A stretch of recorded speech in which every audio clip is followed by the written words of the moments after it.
la Caisse, c'est 68,4 milliards au Québec, 50 milliards dans les entreprises privées. Un grand focus là fait sur les entreprises privées. Et ça cesse pas d'augmenter là, avec les années. OK, ça va être quoi les 4 piliers pour nous pour l'avenir sur lesquels on veut accompagner les entrepreneurs du Québec?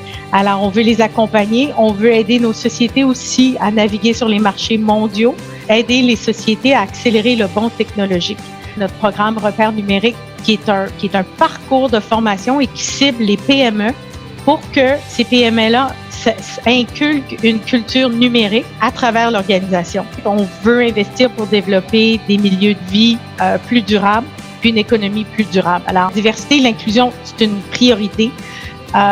J'ai pas personne à convaincre ici avec nous à quel point la diversité, c'est un levier de croissance. Ça amène de l'innovation, une meilleure gestion des risques, une meilleure productivité, puis une meilleure performance financière. Alors, vu notre annonce du Fonds d'équité 25 à la 3 qui a été lancé un peu plus tôt cette année, on vise avec ce fonds-là à accroître la diversité puis l'inclusion au sein des PME qui sont en croissance. On a voulu véritablement là, mettre les moyens. C'est une enveloppe de 250 millions qui est à déployer sur 4 ans.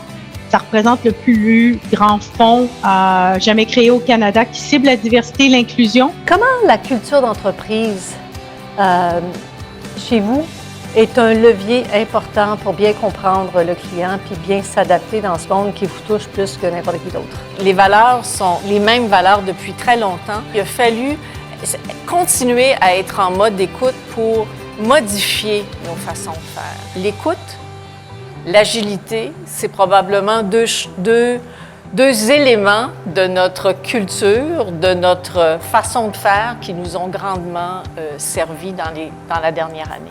La culture d'entreprise, elle n'a pas changé le 13 mars 2020, mais effectivement, nous, ce que ça a fait, la pandémie, c'est que ça a vraiment mis l'accent sur nos forces. Donc, c'est comme si c'est venu amplifier nos façons de faire qu'on faisait avant. On a toujours fonctionné d'une manière non hiérarchique chez nous. Donc, on a décidé de répartir le pouvoir pour pouvoir avoir une agilité, puis pour pouvoir avoir des prises de décision plus rapides pour s'adapter aux besoins de nos clients. Donc, ce que ça a fait, c'est que ça a mis en emphase tout le leadership de nos professionnels de santé. Nos valeurs sont demeurées les mêmes. Je pense qu'on les a testées puis dans une période record. On a développé aussi énormément de segments dans la dernière année, mais aussi avant, dont les femmes entrepreneurs, on pense vraiment qu'on peut jouer un rôle. C'est comment est-ce qu'on peut les aider à atteindre leur maximum, leur plein potentiel? Comment est-ce qu'on peut s'assurer qu'on a une diversité dans nos achats?